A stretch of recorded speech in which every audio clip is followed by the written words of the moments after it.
الله الرحمن الرحيم. المشاهد الكريم في كل مكان، أهلا ومرحبا بكم، وسعداء أن يتجدد هذا اللقاء على قناة الخرطوم الفضائية عبر سهرة أنت المهم، ونحن في حضرة الفنان الكبير الأستاذ الملحن والمبدع كمال ترباس، متعك الله بالصحة والعافية.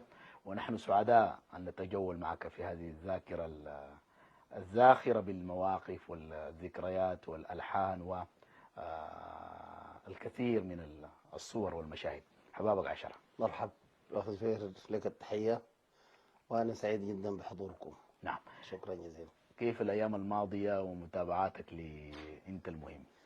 والله جميل جدا الحمد لله. تعبناك صح؟ لا ما في تعب. هذا احنا بنقابل الجمهور وما في تعب. نعم. أستاذ كمال، ما نكون تعبناك من خلال هذا التوثيق والحركة الدؤوبة يعني؟ لا ما في تعب. نعم. أنا سعيد بكم جدا تسلم. بحضوركم. قاصدين احنا نوصل هذه السنوات العامرة بالعطاء للمشاهد والمتابع والمحب لي أستاذنا كمال ترباس. انت مع الكم والكيف اللي قدمته للمكتبة السودانية، إن كانت مصورة أو مسموعة، قليل الظهور في وسائل الإعلام، يعني ما كثير طوالي بتظهر بالفترات، لكن تقدم المختلف، أليس نعم. كذلك؟ نعم. نعم. لازم يذكر عندي جديد. لازم يكون عندي جديد. نعم. ونحن حتى قديمك متجدد. الله يكرمك. الله يعافيك. شكرا. استاذ كمال، نحن انجاز لنا نقول طاف المبدع الاستاذ كمال ترباس بين زهور حديقة الشعراء. نعم. واقتطف منها ما شاء له الله، وفي بحثه عما يروق المستمع. نعم. وكان لابد لاستاذنا كمال ترباس المرور بمحطة الشاعر حسن الزبير. قبل ان نتحدث عن حسن الزبير الشاعر، حسن الزبير والكلمة، حسن الزبير واللطافة، حسن الزبير والمواقف الكثيرة جمعتكم، حدثني عن هذا الشخص الإنسان. نعم. حسن الزبير الله يرحمه، الرجل يعني موسوعة، ورجل ذكي جدا، ورجل فنان، ورجل يعني صاحب بديهة، و صاحب مفردة. يعني زول ما سهل عنده، يعني الأعمال بتاعته كلها ناجحة. أنا غنيت له زي 3 أغنيات. غنيت له ست اللهيج السكري، انت الجمال بتسكري والقلوب بتعسكري. وغنيت له وعايد القمرلي أصيلة، وكبرنا وكبرت أحزاننا، وانتوا كبرتوا زدتوا على الشبه باين. وغنيت له من أسى وبقيت تنسى، ودلائل الريد وقت تسهر، وحاتك ما بتتدسى. يا سلام. سكت عيوننا بعينيك، وما عديتنا لمرسى، وشقى وغرق مشاعرنا، وبحر أمواجه ما بترسى. زمان كنت الحنان سيده، وزمان ما كان بتتوصى. الشقل بيمسك درب ريدك، وحات قلبه وراك بيتقصى. فتعالنا جينا حجينا، واحكي عن الغرام قصة، وقلوبنا صداها غطاها، وزمن محتاج لي لمسة من أسى وبقيت تنسى. طيب، الموقف أو المكان اللي قابلت فيه أستاذنا حسن الزبير، ما زمان نحن نتكلم عن منتديات الإذاعة، بنتكلم عن الورش اللي بتقوم في اتحاد الفنانين، اللي بتقوم في دار فلاح، اللي بتقوم في درمان، هي ذاتها ورشة متحركة يعني، لأنها كل بيوتاتها معطونة. أنا قابلته في الإذاعة. في الإذاعة. نعم. وقال لي عندي لك أعمال أسمعك ليها وأديك ليها وكده. أول ما سمعني ست الهيجة السكري دي، طوالي كان معي الله يرحمه الأستاذ عوض جبريل. الله يرحمه. فكان ده لحن عوض جبريل، شاو لحن عوض جبريل. نعم. وأنا لحنت له من أسى وبقيت تنسى، ولحنت له الشبه باين، اللي هي عايد القمرلي أصيلة، وكبرنا وكبرت أحزاننا، وأنتوا كبرتوا زدتوا حالها. نعم.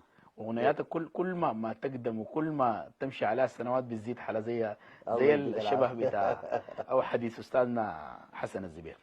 انا داير اسمع ست اللهيج السكري من خلال هذه السهرة، يعني نسمع لحنها، يعني نرجع بالذاكرة الى الوراء الى دار الإذاعة، لانه احنا غنينا في برنامجنا ده أغنية واحدة من الأغنيات المسجلة، حنهديها للمشاهد الكريم بعد شوية. لكن نهديه الآن، ندندن معاك ونستمع إليك بست اللهيج السكري. نعم. ست اللهيج السكري. ست اللهيج السكري، انتي الجمال بسكري، وجوا القلوب بدا عسكري. ست اللهيج السكري، صاحب الصبابة توكري وليك برحاله تكركري، ست اللي هي السكري. طاش نوم يا ريت بنكري ونام الحسود بالدكري، ست اللي هي السكري. انتي الجمال بسكري وجوا القلوب بدا عسكري، ست اللي هي السكري. يا رايقة حامدة وتشكري وفي الجبرة ما بتشكري، ست اللي هي السكري. في الجبرة ما بتشكري، كدي مرة أرسي وفكري وإخلاصنا ليك ما بتنكري، ست اللي هي السكري. أمشي الهوينة تمهلي وهز الغوام السماري، ست اللي هي سكري. خلي العزول جاهلي وها قلبي ليك تستاهلي، ست اللي هي سكري. يا الفخت كل تصوري وكيف حالي ما بتصوري، ست اللي هي سكري. كيف حالي ما بتصوري، المثلي لو كان بنطري ما بس سطر بالسطري، يا ست اللي هي السكري.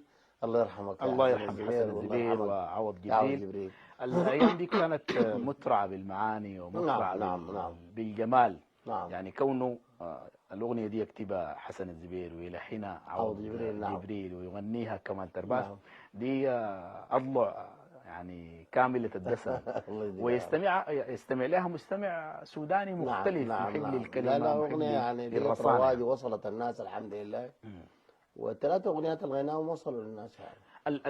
الناظر لمسيرة أستاذنا كمال ترباس والحديث عن حسن الزبير، وخاصة لما أجي أتكلم عن الشبه باين، هي محطة واضحة نعم في مسيرتك الفنية وقع عليها حسن الزبير كما نعم ذكرنا. نعم. ترى ما الذي ميز هذه المحطة، يعني محطة حسن الزبير من باقي الشعراء؟ ما كل شاعر عنده ميزة، كل نعم ملحن عنده ميزة، كل نعم فنان عنده طريقته يعني. نعم. لكن أستاذنا كمال ترباس عندما ينظر لتعامله مع حسن الزبير يقف وقفة طويلة. حسن الزبير رقم ما سهل، وحسن الزبير إضافة حقيقية لكمال ترباس في مسيرته الفنية.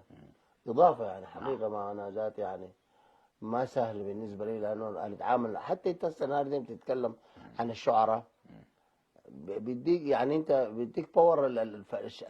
الشاعر تقول أنا غنيت لفلان وغنيت لحلنجي وغنيت لكوباني وغنيت للكاردينال وغنيت لدكتور أسهري عوض الكريم، غنيت له عثمان طه وغنيت عثمان عثمان عوض عوض طه، طه وعثمان عثمان عوض العوض عثمان، عثمان، وغنيت وغنيت لأمن خيري، شعراء وغنيت كتار، لحكمة وأمن خير ياسين، وحكمة وغنيت ياسين للسير وحسن قدور، ساتي وغنيت والسير لحسن قدور ساتي ولإسحاق واسحاق الحلنجي، الحلنجي وعبد وغنيت الله لمسعد البشير. حنفي، وغنيت غنينا لفتح الله كتير كتير. إبراهيم. ايوه نعم. قائمة طويلة يا نعم أستاذ نعم. كمال، لكن فدي كلهم ايوه، نعم. وده ده رقم ما سهل. وبعدين طبعا يعني ذاته احساسه والمفردات بتاعته يعني واضحه، نعم وكلامه بيصل للناس طوال. بعدين انت ذاتك الكلام لو ما هبشك ما بتقدر تلحن وما بتقدر تأديه ولا تقدر تحفظه. هو اللي اختار الأغنيات ولا أنت اخترتها؟ لو هو بيختار لي الاغنيات، قال لي يا اخي الاغنيه دي انا عملتها لك، والاغنيه دي عملتها لك، والاغنيه دي عملتها لك خصيصا خصيصه. لكمال ترباس. نعم. جابوا له ذا عملهم، لكن قال لي دي تنفع معك انت. بالتأكيد بالتاكيد. بالتأكيد فجاب لي بالتأكيد. الحمد لله، ربنا وفقني انه يعني اقدم. الشبه باين نعم. نقراها وبعد ذاك نسمع. عايم الشبه باين وعايد القمرلي اصله، كبرنا وكبرت احزاننا وانتوا كبرتوا زدتوا حلا. في الحقيقه هو اصله كان ماشي وقابلته واحده سلمت عليه زيك كيف حالك؟ ما عرفتني؟ قال لا والله ما عرفتك، من انت؟ قلت له انا اخذ عايده. وكان رجل يعني عنده علاقات كويسه، والظاهر عايده دي ما عارف كانت معاهم في الشغل، كانت معاهم في كده يعني. فقال لها عايده القمرلي اصله، كبرنا وكبرت احزاننا وانتوا كبرتوا زدتوا على. يا سلام. وزي ما القمرة تبدا هلال جمالك انت يوم يهل، ومحيق بدر يتجلى ويزيد قجة ويوج ويول، وعينيك سارها ما هماها يكتر سهري ولا يقل. صباحك انت حقه الناس يجوه يشيلوا منه الفال، صباح البشرى للمحزون وصباح العيد على الاطفال، وطبعك فيه رقة ونفرة زي طبع الجدي الجفال. وأسأل عن سؤالي عليك، الطير في سماه وسألته لو لاقيتي يشرح ليك، ما فضلت غير أسرح أناديكي وأشابه غيس، وكل عيون عاين فيها بينه وبين عيونك قيس، وكل نقم سمعت نداه وكل خطاوي جاية تميس، أقول أنتي خلاص بنتي وأبشر زي كأن عريس. يا سلام. الله يرحمه يا حسن سلام الزبير. يا سلام. الله يرحمه. نسمع احنا مع بنحيي بعض أسرته هاي. وأولاده كده تحية لأسرته والتحية لأم درمان والتحية لكل هذا الوطن الحبيب، لمعجبينه. وللذين يتحلقوا الآن حول شاشة قناة الخرطوم الفضائية نعم. يستمعون ويتابعون ويستمتعون بأنت المهم.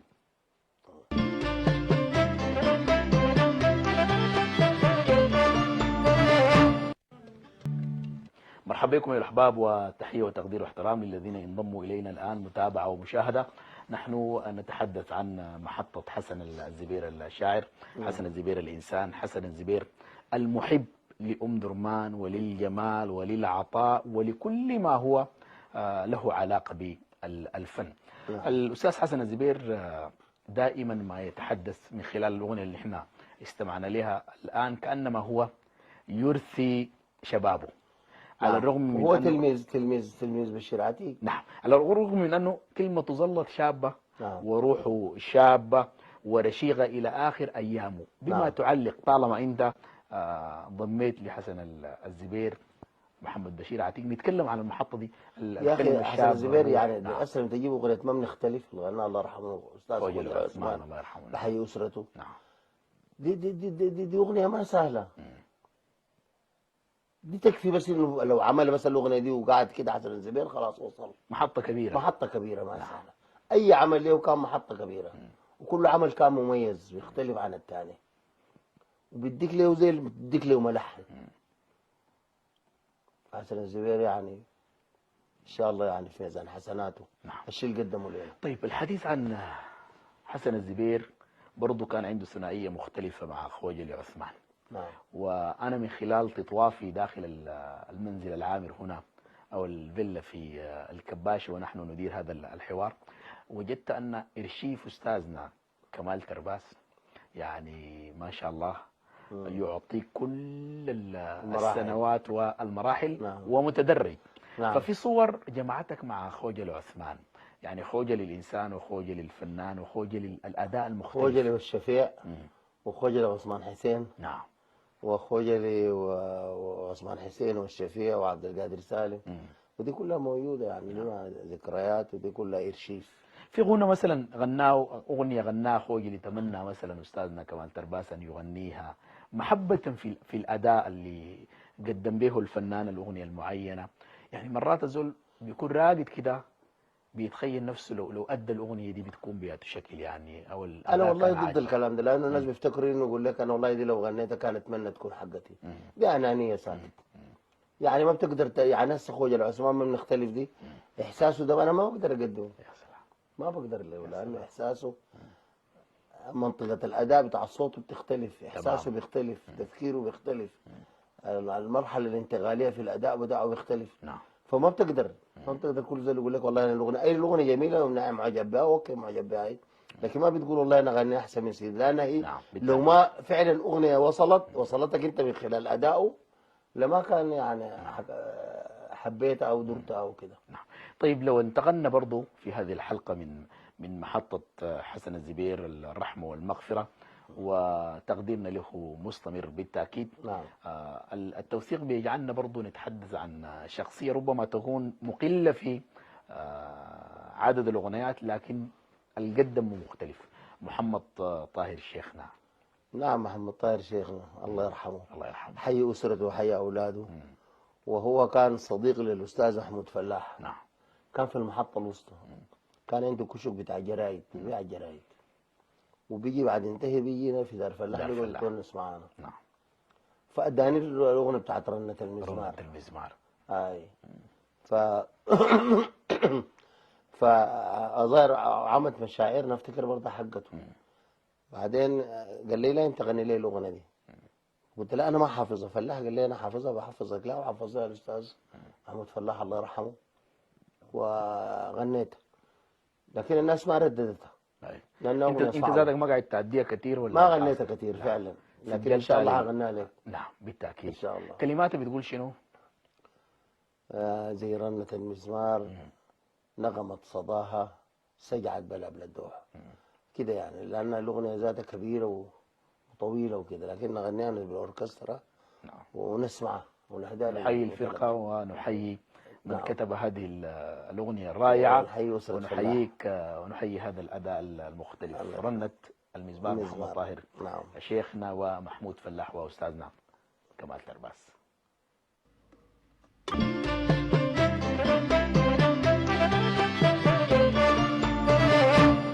متواصلين معكم مشاهدينا في كل مكان. حلقتنا دي فيها ألوان طيف مختلفة وأعمار مختلفة. كنا مع مدرسة حسن الزبير في بداياتها.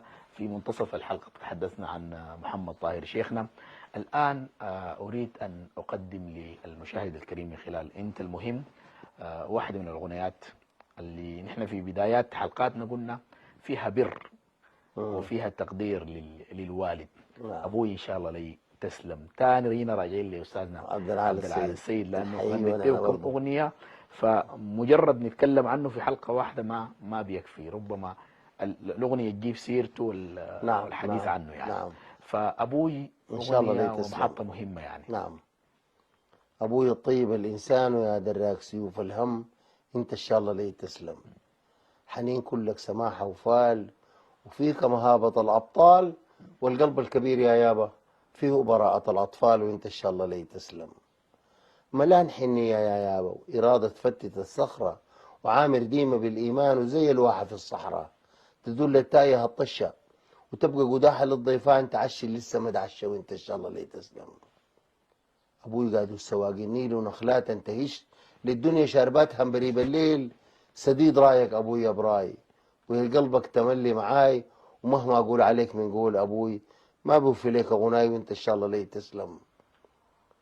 أبوي نسمة هجير الصيف، أصيل طيب مجامل ما بيعرف الزيف، وطبعك يابا طبع إنسان وعنوان لرجال الريف، وأنت إن شاء الله لي تسلم. أنت إن شاء الله تسلم يا عبد العال. يا سلام. أنت والمدام والأسرة بتاعتك أنا الله حييك يرحم بعد. أمواتنا، والتحية والتقدير لكل آبائنا برضو اللي هذه الأغنية بيتابعونا بخرجوا بها كل الطلبة يعني. كونك يا أستاذ والجماعة. كمال نعم. تغني لتجاني أمي وتغني لعبد العال أبوي، نعم. هذا بر منك لكل والله أبواتنا أنا ولكل سعيد بها جدا، أمهاتنا، وفعلا يعني وربنا دي وفقك يعني. الحمد لله. أي. دي أنا الغريبة كنت حافظ الأغنية دي وما لحنتها، وكنت مشيت رحلة للأبيض، ومنها مشيت حتة اسمها الخوي. نعم. بحييهم وحيي ناس الخوي كلهم. الخوي والأبيض. نعم. وبحيي الأستاذ محمد أحمد، ده كان ود عمنا الطاهر بكلابيش. نعم. طاهر بكلابيش ده راجل كان ما سهل، نعم. ورجل يعني. أنا أول ما جيتهم في الخوي من الأبيض مشيت الخوي، قابلوني راس في نسوان وقعدات البنات شايلين الدلاليك ويغنوا غنى كمال ترباس. نعم. وكان بيضبح لي وانا انط الضبيحه بتاعته، يقول لي ما تخش كرم البيت. كرم سوداني. فكرم كان عجيب. قلت لهم يا اخوانا انا ده عملوا لي سيرفيس بتاع شاي، وانا داير اقعد تحت التبلديه دي. فعلا جابوا لي عن قريب كده، قعدت تحت التبلديه لحنت ابوي ان شاء الله لي تسلم في الخوي، وغنيتها في نفس اليوم في نفس الحفله بتاعتهم. يا الله. فهديتها لابو طاهر بكلابيش. يا سلام. فدي بتذكرني يا سلام. الخوي واهل الخوي، وبحييهم كلهم. تحية لك أستاذنا كمال الله ترباس، يكرمك. التحية لأستاذنا عبد العال السيد، والتحية لأهلنا في الخوي، في نعم. الأبيض، في كل أماكن السودان نعم. المحتجة بالجمال واللي بتقدر هذا العطاء لي السيرة نعم. والمسيرة لأستاذنا كمال ترباس. الله نتابع أبوي إن شاء الله لي تسلم كمال ترباس وعبد العال السيد. في أمان الله.